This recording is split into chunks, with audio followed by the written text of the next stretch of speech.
Em 1964, foi assim. O Auro de Moura Andrade, que era o Renan Calheiros da época, anunciou na tribuna do Senado, da mesa do Senado, que o presidente João Goulart tinha fugido do Brasil. Foi a pedalada fiscal, porque era mentira, ele estava no território brasileiro, mais especificamente no Rio Grande do Sul.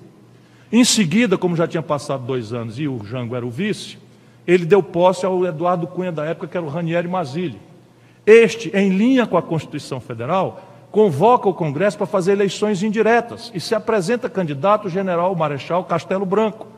E o Juscelino Kubitschek, acreditando que aquilo era só uma transição, etc., e haveria eleições em 65, votou a favor.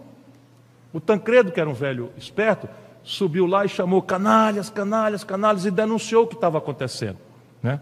Eu, de vez em quando perco um pouco a compostura, eu me lembro do Tancredo, canalha, canalha, né, para ver que eu não estou em tão má companhia assim, né? E aconteceu uma noitezinha de 21 anos. 48 horas, essa patuscada foi examinada pelo Supremo Tribunal Federal, que anunciou a legalidade do 1º de abril de 64.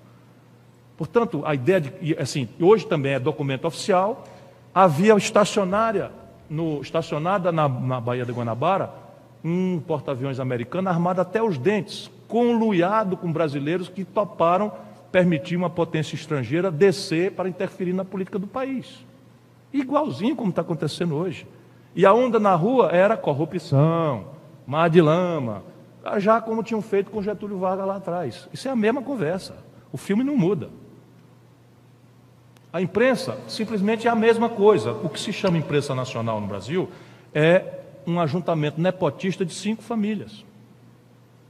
5 famílias. São os Tivita, os Frias, os Mesquita, os Marinho e os Saad. 5 famílias. E se reúnem, se jantam. A Folha de São Paulo e a Globo são sócias no jornal Valor, que é o único jornal que lê a economia brasileira. A revista Veja faz o serviço do Departamento de Estado americano. Sujo que seja, faz o que eles quiserem que seja feito. Essa capa dessa semana é inacreditável. Não leiam, faz mal, destrói neurônio. Eu conto para vocês porque eu vi na internet. Eles simplesmente anunciam que um ministro Toffoli, do Supremo Tribunal Federal, estaria sendo citado na delação premiada do Léo Pinheiro da OAS.